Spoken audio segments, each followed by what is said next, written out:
Good morning, everyone. It is my pleasure to welcome you to this special congressional briefing on the very important topic, rather, of transmission reform. My name is Alexandra Perez, and I'm the Federal Affairs Manager here at R Street. For those of you unfamiliar with our work, we are a nonprofit, nonpartisan, free market think tank here in town. So we wanted to have this event because a ton is obviously going on in the electricity transmission space. As you all probably know, the expansion of new lines is not keeping up with demand, and the most prominent reform to address this issue, FERC Order 1920, which was issued a couple of months ago now, has produced mixed reactions. On balance, Order 1920 should yield major positive net benefits for consumers without eroding meaningful state autonomy, but the impact of the order hinges on implementation quality, litigation outcomes, and complementary reforms. So a key question is how Congress can pave a bipartisan path to lower costs, improve reliability, and yield environmental improvement. So here today, I'm joined with my colleague, Devin Hartman, who is R Street's Policy Director for Energy and Environment, to discuss all of these issues and hear what questions you all may have. Before I hand it over to Devin, I just want to encourage you all to drop any questions you may have in the chat as they pop up. And with that, I guess I'll turn it over to Devin. Sure. Thank you for the warm introduction here. And just give me a second as I share my screen.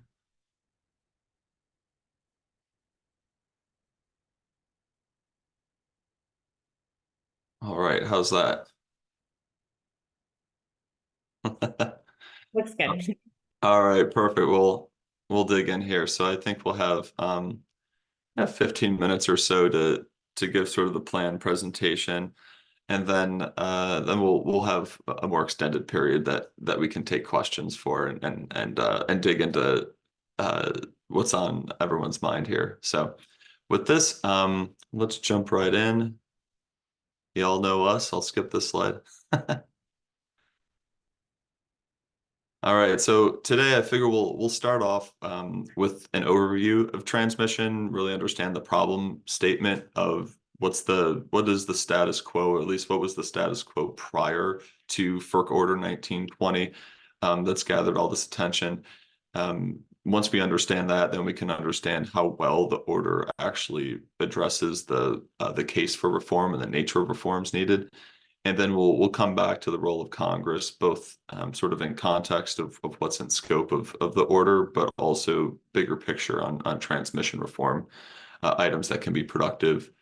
Before we get too far in, this has been something historically, transmission that's been right at the state and federal regulatory nexus. My background has been both working as a technical staffer at FERC, and then prior to that, I was with the Indiana Utility Regulatory Commission. So we've done a lot of, both myself and then our team have folks with a mixture of federal and state backgrounds. And next week we will, it's not public yet, but we will be actually hiring one of the top state public service commission chairs on this topic that served on the task force with FERC. So more to come here. So before we get into the nuts and bolts on the policy front, I want to just talk about some transmission basics. You kind of mutter the word transmission sometimes in certain circles, and it elicits an immediate response from folks. So I just want to start off by noting that transmission fundamentally is about physics, first and foremost. It's the connective tissue between power plants and end-use consumers. Should be pretty obvious that it's quite necessary. Unless you have a power plant hooked directly up to your house or to a factory, you're going to need lines to get it there. The most efficient way to do it is with high voltage lines that can carry power long distances. So I will make sure that just for everyone's benefit, we're not going to get into distribution system policy today. Those are the more really low voltage lines that are, think about what goes through your neighborhood, transformers, all that. So we'll keep it just on high voltage transmission because that's what falls under federal jurisdiction, distributions at the state level. All right, so the second kind of round here of transmission basics that I dig into here, one is that, given those physical properties of transmission, it kind of translates into economic benefits in a couple ways. One is obviously to have a reliable bulk electric power system, you need to have ample ability to transport electrons from sources to sinks. So reliability benefits are quite clear. And then there's also economic benefits. And this can come in a few different shapes and sizes. It can be, reducing capital expenditures to build new power plants. Say if you're in a footprint where you have limitations on the ability to import power, one solution is to build a power plant right there. Another solution is to upgrade the transmission system so you can import more power, and get through those transmission constraints. A lot of times that's an order of magnitude cheaper just to build a transmission upgrade. So that's where you see a lot of benefits on avoided capital expenditures. But a really common and easy metric is congestion relief. So think about transmission similar to roadways where they get congested. There's a cost to that congestion. We measure that by noting that we have to operate more expensive power plants in order to serve local customers rather than importing cheaper power. So that's how economists measure the congestion on a transmission system. And we'll get into those trends in a little bit. And then it's important to note too that under the default regulatory structure, almost all transmission in this country goes through a mandatory central planning process with mandatory cost allocation. Typically 90 to 100% of transmission costs for new projects are allocated directly to end use customers. So if there's any group that you're going to listen to on transmission reform, I would always encourage you to start with the customer segment first. And then it's worth noting too that the vast majority of this transmission is on cost of service rates, which means a utility earns a regulated rate of return based on the book value of the underlying asset. So if you build a billion-dollar transmission facility and you're getting a 10% rate of return, there you go. You just multiply that rate times the underlying rate base, which means that developers are in the business of spending more capital, not managing it efficiently. And this one is really important to understand because it's very different than how a competitive market truly operates, where firms are motivated to organically lower their costs. Now, there also is a more competitive, or what we call merchant model of transmission development, but it's very underutilized. It could be given more opportunities. We'll talk about it briefly, but that hasn't been as much of the focus that goes into Order 1920. So we'll only give it a little bit of high-level conversation today. And then the last thing I'll note is within all the transmission solutions that are out there, scale is really important. There's huge economies of scale in transmission, which means long, typically interstate high voltage lines are going to have much lower per unit costs than a lot of the more localized projects that are shorter distance, lower voltage. And then the way the regulatory framework sets things up today is that even though we would ideally start with interregional, right, the longest scale transmission, and then we would go to regional, and then we would go to local projects to fill in the gaps that the larger scale wasn't suited for. Our current regulatory process actually flips it on its head. So transmission development in this country typically shows almost a backward pattern of how, say, we would, a team of economists would build out the transmission system. So I say that, and there's a link to a piece in here that we did because, unsurprisingly, transmission expansion in this country is extremely expensive and way more expensive than it needs to be, both on an international comparison basis and sort of any general comparison of how we've, in theory or in practice, seen transmission systems get built out. So a couple of things to recognize. One, not only is it a function of starting with lower scale transmission builds and not really having much for the more efficient high voltage long distance projects, but also the process itself to build transmission has a lot of fragmentation within it. Most transmission spending is occurring in processes where monopoly utilities on cost to service rates are building new transmission without any cost benefit examination of the project up front and without any competitive bidding requirement to put that project out. So really we kind of wonder why we see a poor economic discipline in this industry. There's your root cause right there. And so here's a couple underlying trends here. On the bottom right, you'll just see overall transmission spending the last couple decades. It's increasing quite sharply. And then on the left, you'll see actually the grid operator that keeps our lights on in the DC region here, PJM, where you see actually most of their spending has been in these sort of supplemental projects. Those are projects that are exempted from these economic methods like cost benefit analysis.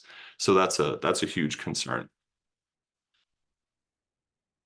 And so remember that the metric there of congestion costs sort of being an indicator of like economic benefits of transmission. Well, when the system gets more congested, that's a sign of, you know, a greater need for transmission expansion.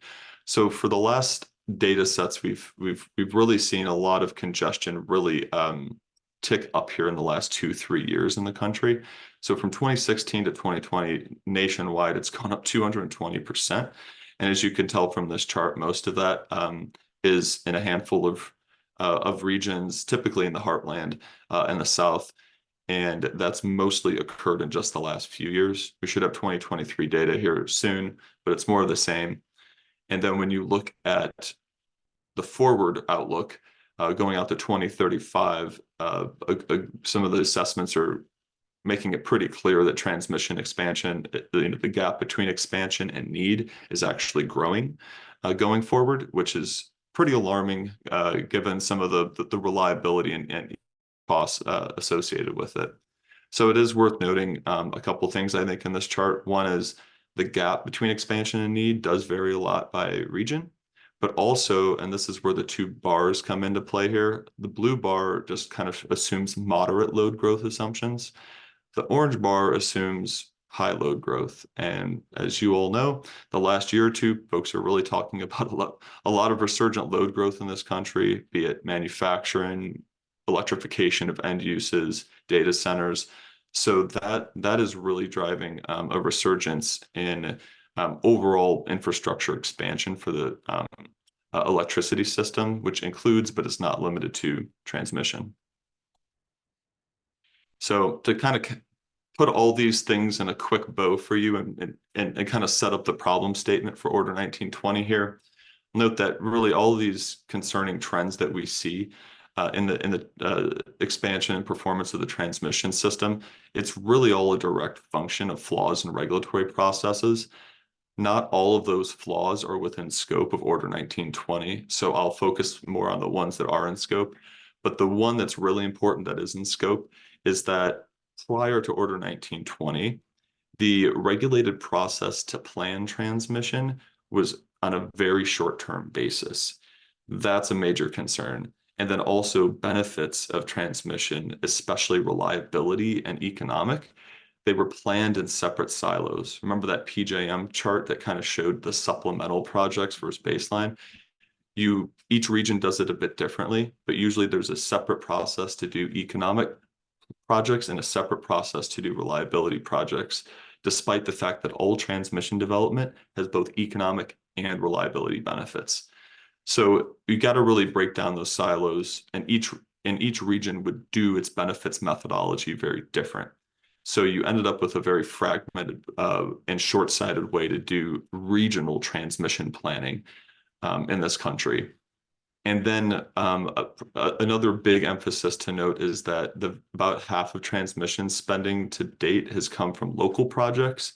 These projects are exempted from any type of economic process that we were mentioning here. There's also, as we found out in the last year and a half, FERC and state regulators got together, discussed this, and realized that there's practically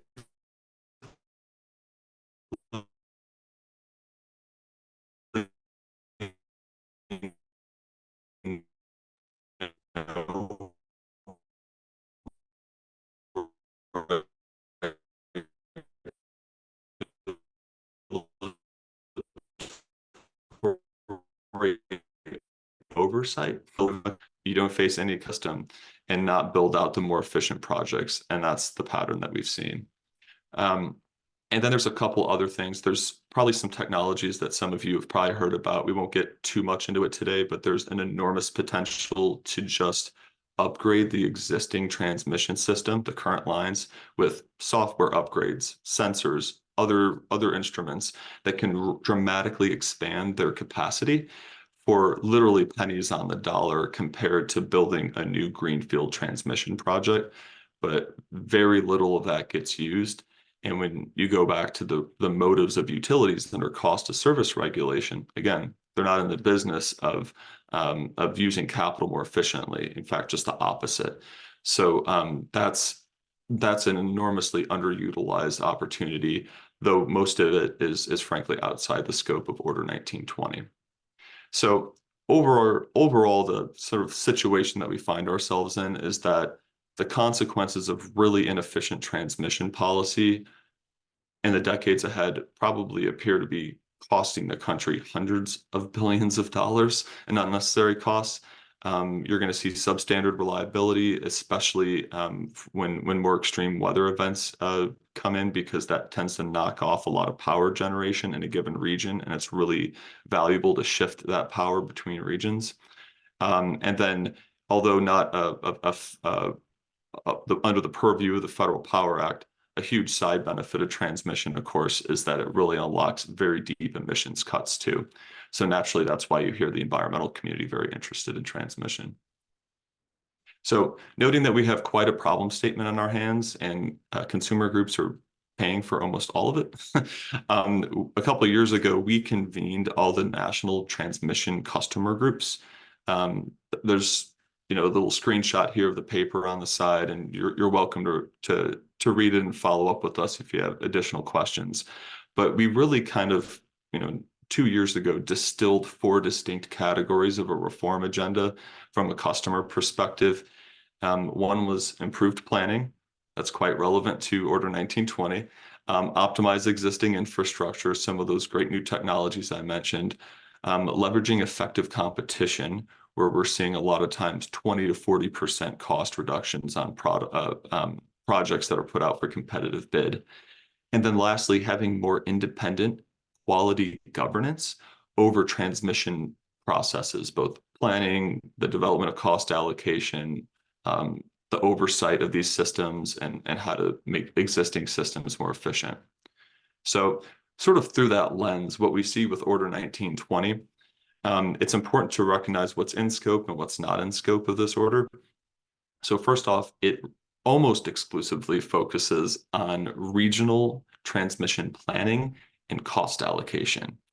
So it doesn't really touch on a ton of local or interregional. It does dovetail a little bit with those, and it's only focusing on planning and cost allocation, not permitting and siting, of which there's a lot of separate interest in that we could have conversations in. And it's important to note that Order 1920 is intended to revise flaws in its preceding order that established regional planning and cost allocation, and that's Order 1000. Order 1000 was initially put out in 2010 after a bipartisan pursuit at FERC in the 2000s following Federal Power Act amendment reforms, where a lot of the energy community really recognized the value of more robust high voltage transmission to lower costs and boost reliability. They put that rule out. It had some pretty clear defects, and that's what Order 1920 by and large is trying to go about and correct. So it's also worth noting, I think, that for that sort of lineage of development here and the legal timeline, and under the purview of the Federal Power Act, FERC clearly has authority on interstate transmission rates. This has been thoroughly litigated. So a lot of the initial questions about whether FERC even has general authority to do this, that's not really up for question. There will be litigation on some of the particular elements of the order, of course, and whether FERC made an error in judgment or anything. But most lawyers in the field, by and large, the top ones, and I included a link here, don't really think that this will trigger major questions doctrine, and really unlikely to trigger Chevron, because Chevron deference never really applied to too many of the FERC's decisions under the Federal Power Act. So when we get into the more meat and potatoes now of Order 1920 and its impact, I think it's really important to note that it's a 1,300-page rule. There's a lot of stuff in it. I'm going to really focus on a crash course of the core provisions, some of the peripheral provisions, and then how it's kind of been evaluated from an economics lens and a stakeholder lens. So first off, the main focus of Order 1920 is that it goes after those defects in transmission planning. The nature of it being very reactive, with benefits siloed and considered inconsistently and incompletely by transmission planners. So what the rule does is it goes, hey, you're going to have to use instead of being reactive, you have to go proactive, do transmission planning over at least a 20-year timeline. That makes all the sense in the world. It takes a decade to just develop new transmission, and that new transmission is with us for over half a century. So 20 years is actually on the light end of considerations. And then getting into the consistent benefits accounting, we can talk more about this later. It requires a minimum of 7 benefits categories that FERC specifies. All those categories are really consistent with engineering and economic standards that the industry has been using. It's just that they've been applied very inconsistently and incompletely by regions. So this will drive a lot more consistency there, which should really smooth a lot of development approaches. And regions have authority to go beyond those benefits too. And then the other thing that's really important is it requires at least the use of 3 different types of scenarios. That's important because anytime you're building infrastructure over this long of a time horizon, you really don't want to just plan for what you exactly think is going to happen. You want to plan for a wide range of potential futures, like that chart I showed you with just changes in moderate to high load growth totally change transmission needs. So you really want to make sure that you're mitigating the risk of over or underbuilding a system by doing good scenarios. So that's a big focus of what the order did. And those are really like the biggest and most impactful provisions there. On balance, that's going to should provide very strong net benefits to customers. And many customer groups have come out, including in a couple congressional testimonies, in support of the rule. You especially see a lot of the entities that are growing, the new large loads manufacturers, data centers, et cetera, coming out more enthusiastically because they're the ones that see the need really growing and not being met now. Now, there are a couple peripheral concerns. One's more of like a missed opportunity. There's what we call a construction work in progress incentive. The proposed rule at FERC offered to eliminate it. In the final rule, they decided not to do it. So that's more of a missed opportunity. But the thing that really got some customer groups stirred up was the imposition of a federal right-sizing right of first refusal, which means under certain conditions, incumbent utilities can deny competition and really undercut that regional cost-benefit driven process. That's the opposite direction of where we need to be going. But so a lot of the impact of the rule will depend on how that particular provision gets put into practice and whether it's kind of contained or whether it actually contaminates a lot of the other changes that improve the economic process. And so a couple things to think about too in Order 1920, where it's at in the development timeline. One is that it's getting heavily litigated now. We're kind of through rehearing. The litigation is due up next. So obviously it has to survive litigation, and that can change the whether and the nature of the rule itself. And then also after that, then the regions go back and they make compliance filings. So the regional stakeholders all sit down with states, consumers, utilities, you name it, and they come up with a compliance plan for their region to meet the specs of Order 1920. It's worth noting that Order 1000 granted a lot of discretion to the regions, and that's why we saw transmission expansion occur to varying qualities around the country and cost points because of a lot of regional variance. So there's actually a lot in this order that we don't know about the impact yet because we don't know exactly how it'll be implemented. And then lastly, there's also a lot of important complementary and supplementary reforms that would really boost this. The biggest one I'd emphasize is that you really have to kind of scrutinize these local transmission projects more, because if you don't kind of crack down on the monopoly overbuild of these local projects, then you're kind of starving the need for regional planning, and that regional planning is what gets you much lower cost expansion.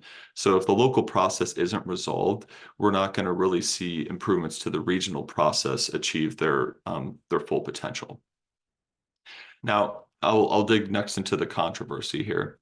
So usually this kind of comes down to, for the most part, it's kind of come over to the perceived concerns over state autonomy and some considerations on cost allocation methodology. So it's worth noting the proposed rule, which is what the Commissioner Christie at FERC in his dissent on Order 1920 says, hey, I would have voted for this thing if what was in the proposed rule was included. And that was the ability of states to just have full autonomy, essentially, to say, you know what, we don't like the way that this is being cost allocated, we're out. In that case, especially if you're building across many states, then the project's dead. And while that was thrown in the proposal, which would have given states way more autonomy than that they had already had, FERC found that in practice that wasn't going to be very workable. So it went to an alternative form of development that requires transmission planners to consult with states for 6 months, develop a preferred cost methodology, and give them that opportunity to have that one be applied consistently across that region, across multiple projects. And so that was really like the main bone of contention here. The reaction from states has been mixed. Typically, the state utility regulators who have been most active working with FERC on transmission reform have generally come out in support of the rule and recognized, nope, this is important. But some others have come out in opposition to it. It's interesting noting that none have actually made any sound technical arguments, which is why the consumer groups who are focused on the technical impact have said, no, this is typically quite beneficial. And in fact, it's going to benefit states' interests. It should result in lower cost transmission expansion with reliability benefits to boot. And so that's where you kind of see, I think, a little bit of some entities talking past each other right now, because for the most part, there's a lot of confusion over what autonomy states already had prior to this rule and what they actually have in the output. And in many ways, they actually have a bit greater opportunity to have input in a more meaningful process now, but they will not get what some of the states had been hoping to get during the proposed rulemaking process. So I'll just end with a couple slides here on sort of role for Congress considerations. One is on Order 1920 in particular, FERC already has full authority on this. So even without congressional action here, this thing's going to get litigated out, implemented. I think what Congress can be really helpful on this front is having really robust oversight. Obviously, on the Senate side, commissioners at FERC are very sensitive because they are appointees, so they are always taking sort of the temperature. Oversight hearings like we have this week also play a really important role in sort of setting FERC's agenda in a more constructive through a more constructive lens. And so I think as we think about really this oversight role in particular, there's a few issue sets that kind of pop right out that I'd encourage you all to really ask FERC a lot about. One is just come right out and ask, all right, what do you expect the impacts of the rule to be? How is it going to affect the economics of the system? How is it going to affect the reliability of the system?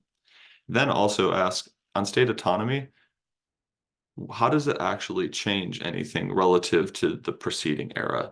what meaningful state autonomy did states have before that they might not have now? Or perhaps what expanded capabilities do they have in a new process here? And then I think it would be really fair to pepper FERC quite pointedly on why they expanded the anti-competitive right of first refusal and neglected to remove the construction work in progress. The general word on the street is they kind of knew that they had to balance interests with the utilities to get this out. So there's a little bit of sausage making that goes on at FERC sometimes. That's probably why you saw this outcome, but it's a good question to ask them because it was definitely those were the biggest beefs typically that economists and consumer groups have had with the rule. And then going down to sort of ask like, all right, what does good compliance look like? What are next steps for implementation? How much of this comes down to doing things like scenario analysis better to mitigate risk of over or underbuilds? Or how do we make sure we really crank down on the local process, which is causing you your really expensive overbuilds right now, and making sure that that doesn't continue to undercut regional transmission reforms that are in Order 1920. That in particular is actually something Commissioner Christie has worked with us on directly in events and other forums to directly go after. So you can get there's already real strong bipartisan momentum to go after that.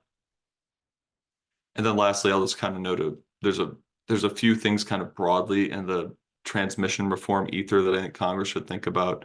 There's other forms of oversight that are important to flag.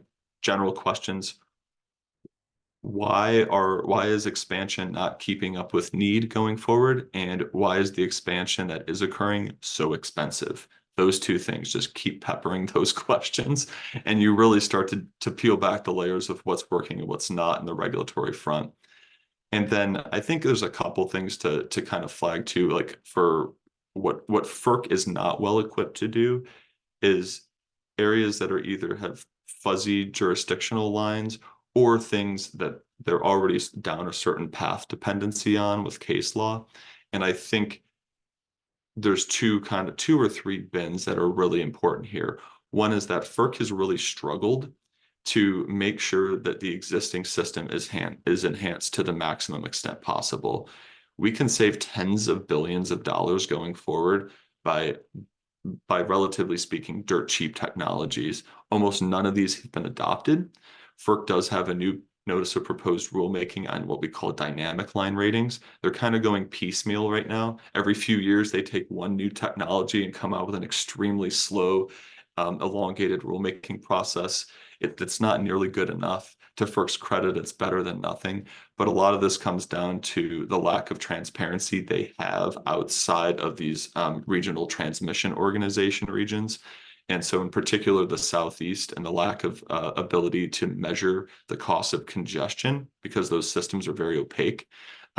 That is what's actually been holding up a lot of the advancement of utilizing existing system efficiencies.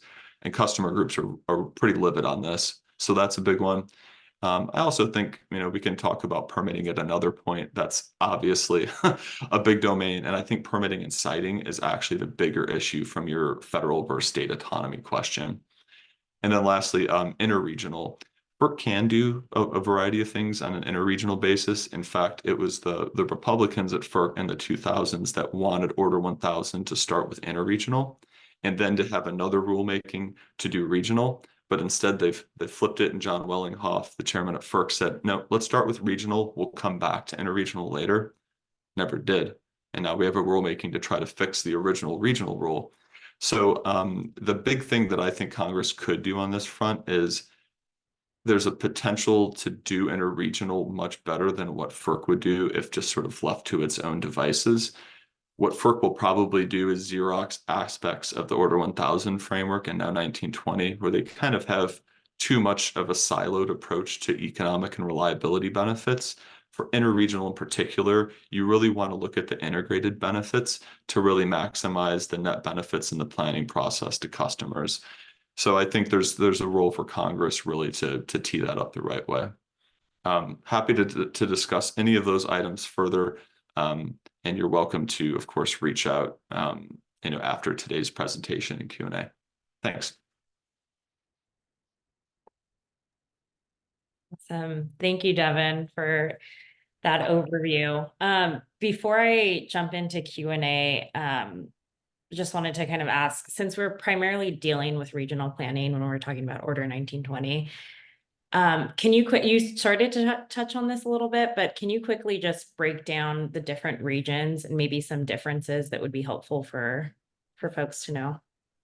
Yeah, so the biggest thing is, at the risk of oversimplifying it, I'd say there's two types of general regulatory architectures. There's most of the country is served by an RTO, right, a regional transmission operator, and FERC will then have direct requirements on that entity. That's an independent entity that does the transmission planning for the region. If you're outside of an RTO, like parts of the West, parts of the Southeast, then it really falls into sort of a different framework. Typically, like a utility itself is the transmission provider that does its own planning. So those are probably the biggest distinctions between like how the rules and apply and develop. Now, FERC's orders apply across all of these planning regions, irrespective of whether you're in an RTO. But in practice, the way things come out fall along those lines differently. What I think we need to note going forward is that the physics and economics of the transmission system are naturally going to have the greatest value of transmission development in the middle of the country. It's not surprising. And that's why when we go back to that chart that you see of transmission needs going forward, tends to be the plains, the Midwest, much of the South. Those are the regions, and also a lot of the Mountain West too. Those are the regions that you see the biggest gap between expansion and need. And so I think that that's going to be like the biggest piece going forward, is to really make sure that the stakeholders in those regions are as productively engaged as possible in these reforms. Great. And just, let's see, moving to the Q&A box. Someone asks, does Rule 1920 use socialized cost of carbon as a factor in determining cost benefit analysis? Yeah, so there's I should note, we'll send you the slide deck, but there's also an FAQ section that we put together and like more of the appendix, and there's a link to all the benefits listed in the rule. There's these 7 factors. I didn't put them together in a slide. They're all things that are within just that economic and reliability benefits. So the environmental benefits are not something that gets explicitly factored in. And in fact, under the Federal Power Act, really FERC probably cannot do that. And they certainly couldn't monetize it and base those decisions on that. So that's not one of the 7 factors considered, and thus it won't be an explicit driver of transmission development. And then moving along, so earlier you kind of touched on the status quo around FERC's cost allocation authority. Can you talk more about how Order 1920 will actually change the way FERC does cost allocation? Yeah, so so I kind of mentioned, I think a lot of the misunderstanding of cost allocation and the ruffled feathers when this order came out were that states and Commissioner Christie had very high hopes to get really expanded, strong state authority to come in and do this. So what, and they didn't get that. So there was some disappointment with a lot of those very like heavy states' rights focused block. So really, compared to what the status quo was, there's a couple things here, and we spell this out in a subsequent piece of the slide deck, so we'll send that to everyone. So a couple things here. One is it requires transmission providers to establish a 6-month engagement period with states.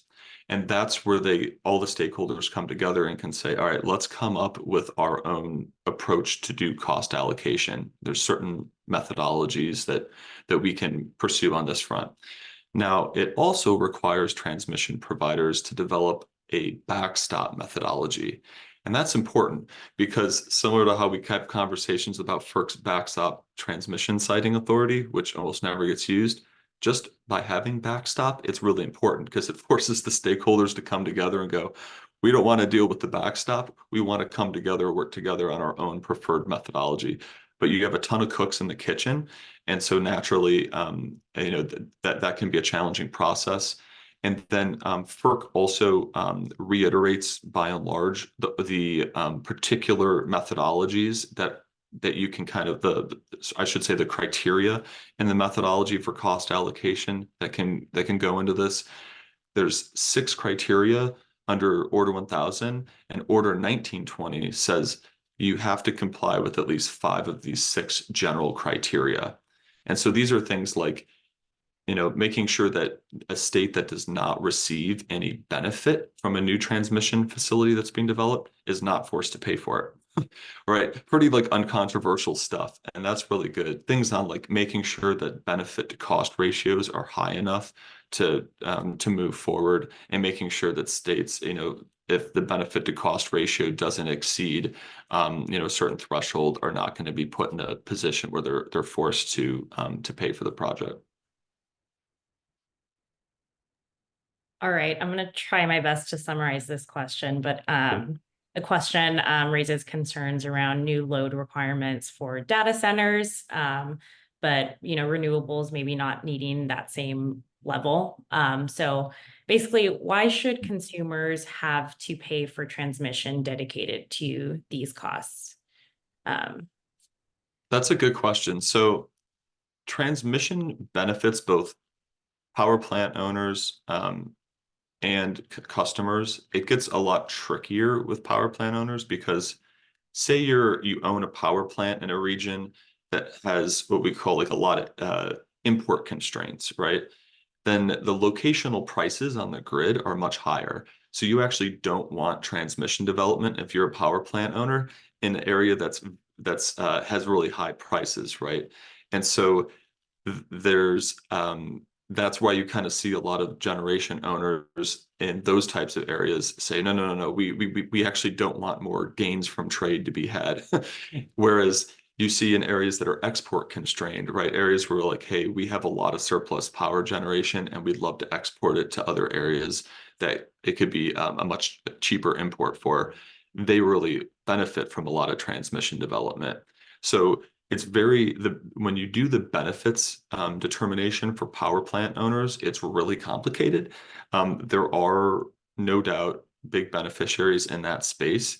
You could fundamentally shift it. It's very difficult.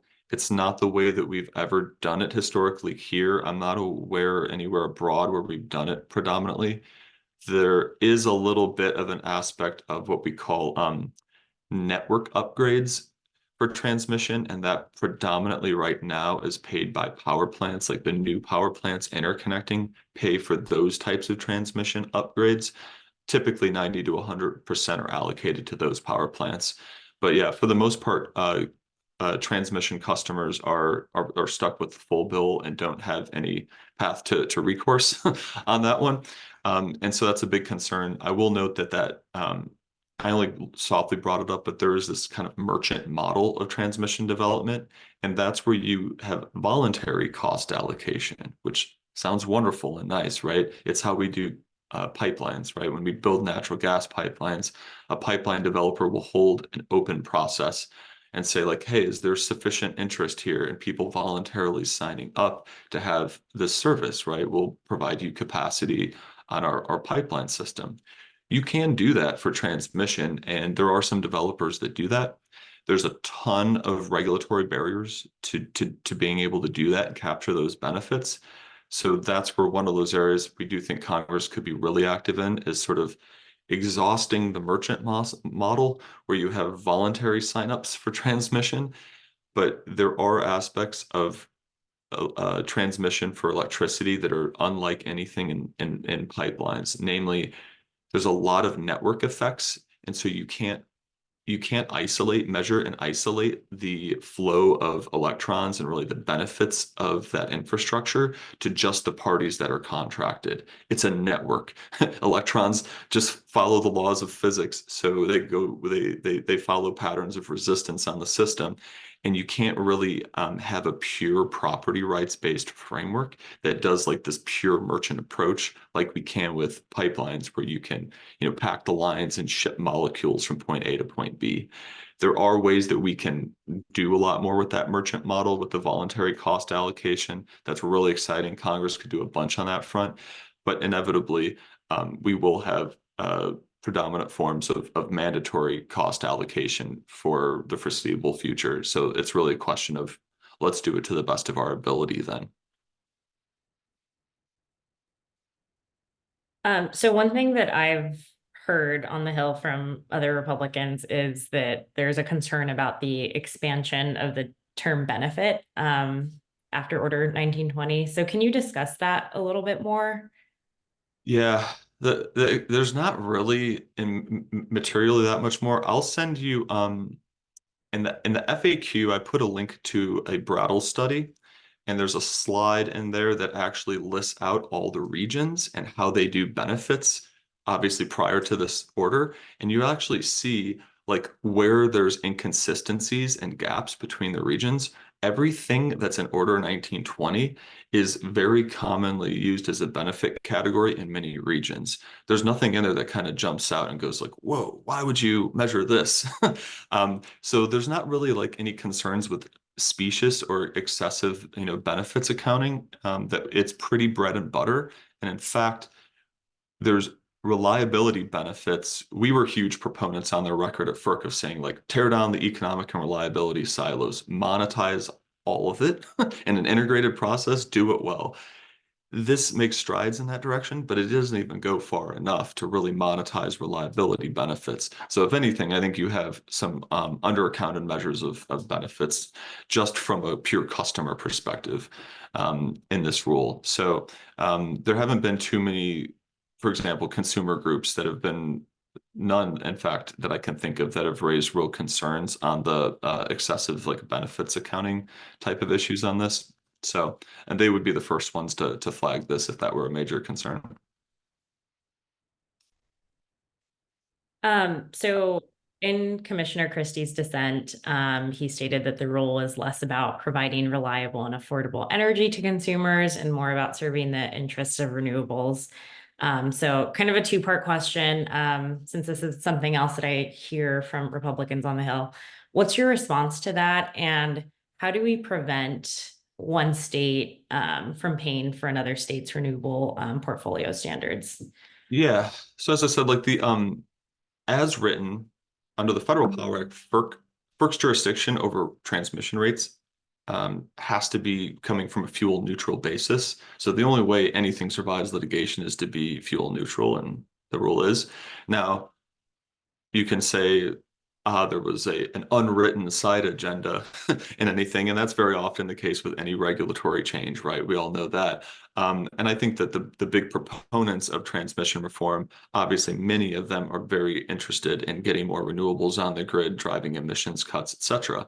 The question is, was that agenda displacing what sort of the core focus is under the Federal Power Act? And frankly, if you were to completely remove the renewables consideration altogether and environmental benefits, you end up with something that does look a lot like the core provisions, really, of Order 1920. So I'm not a psychologist. I can't tell you if the FERC majority who voted for the rule, like how much of it was motivated by renewables interests. But I could tell you that like a lot of technical people in the field that would not put any weight on renewables or emissions reductions per se, and just the consumer interests, really like those core provisions. So I kind of view them more as the renewables and emissions benefits as a side benefit of just good economic policy. And that is by and large where you have mandatory planning and cost allocation. Please use good cost benefit analysis. And that's predominantly what this, and use a good planning horizon. And that's predominantly what this rule does. I think on the other side of that question too, of like how you prevent, I think sort of like, I think the RPS question always comes up, right? Like how is, and Commissioner Christie's real concerned about this. How much does does this enable or force one state to pay for another state's renewable portfolio standard? So I think there's a couple ways to dissect that one. One is you have to look at how much renewables development would occur because of mandatory compliance with RPS. And then you can isolate that out and then figure out that additional transmission need and figure out if there's any extra costs associated with that. Keep in mind, cost allocation, the way we've done it under Order 1000 and what got reiterated in this rule, follows the beneficiary pays principle. That means you're only paying for it if those economic and reliability benefits, exceed the benefit cross threshold to your state. But it also means that you're going to pay for a share of the project commensurate with those benefits you receive. So if a state RPS is driving projects that do not pass a cost benefit test, you can, at least to certain states, you can actually make sure that those additional costs are allocated to the state with that policy. I also would note that this is of declining concern going forward, actually, because, and I'll put a link in our PowerPoint, most renewables development is not driven by RPS anymore. About half historically renewables development has been, and the vast majority of what happened a decade ago was, but it's actually declining. Most of this is driven actually by voluntary decision making of utilities and states that have competitive markets, those types of structures, voluntary contracting. So really the big focus is how do you minimize the cost to the system of the renewables, any other generation changes, and all this load growth, minimize those costs and use the beneficiary pays principle well. And this, you might have touched on this a little bit earlier, but this question came in an email before the briefing. So in our streets analysis, will Order 1920 result in overbuilt transmission lines? Yeah, it's a great question, and it's hard to say. I will note that right now, again, can't reiterate enough, the problem that we're seeing right now is a severe underbuild of regional transmission and an overbuild of local. So you really got to tilt complementary regulatory levers in that direction to start. And this is a step in that direction. This order, I should have mentioned it, also requires better transparency of local projects. But as mentioned, there needs to be a much better form of oversight of those projects. To just focus on the regional bit, could it result in overbuild? It certainly could. But I don't know that it's any more likely to result in an overbuild than an underbuild. And the big key here is how well they do the scenario analysis. And this is where implementation quality really matters. Because, for example, say they underpredict how much load growth is occurring, right? Then you underbuild the system. If you overpredict how much load growth is occurring, you could overbuild transmission. But if you do scenarios of low, moderate, high load growth, and you look at what mix of transmission expansion plans are least regrets across a wide range of futures, now you've got something that's most robust. So again, the goal is to really account for all the uncertainties going forward and come up with a very sound risk management approach to transmission expansion. This order provides a much better framework to hit that sweet spot, but it's really going to be important on regional stakeholders to define scenarios that reflect a wide range of future conditions. And then we can develop, I don't want to say no regrets, but least regrets form of infrastructure expansion. Awesome. I know we only have a few more minutes, so I'll kind of end on this question, which I think you did a good job of summarizing in your last couple of slides, but what does this all mean for Congress? Is there anything that you feel like policy staff, is there anything like I didn't ask you or wasn't put in the Q&A that you think policy staff especially should be paying attention to? Yeah, I just can't emphasize enough for folks the theme of why is expansion lagging need and why is expansion that we are doing is so expensive. Keep pounding those questions, keep dissecting why that's occurring, and that usually illuminates your your more productive policy directions, and then really listen to customer groups. They're chronically underrepresented. I know you always are going to hear from the supply side. That's how any lobbying practice works. It's always going to be very heavily tilted to the incumbent supply side interest folks. But the folks who pay for this stuff, they're the ones you need to be listening to. We can help arrange meetings and get folks set up on that front, and there'll be some more work we have coming on that front. So I cannot emphasize enough, start with those folks. But a few of those areas that we outlined, the interregional, enhance existing systems, enable that merchant model, those are things that really could benefit from actionable legislation. There's also work of sort of doing transmission better in context of all these generator interconnection problems, which are largely triggered by a saturated transmission system.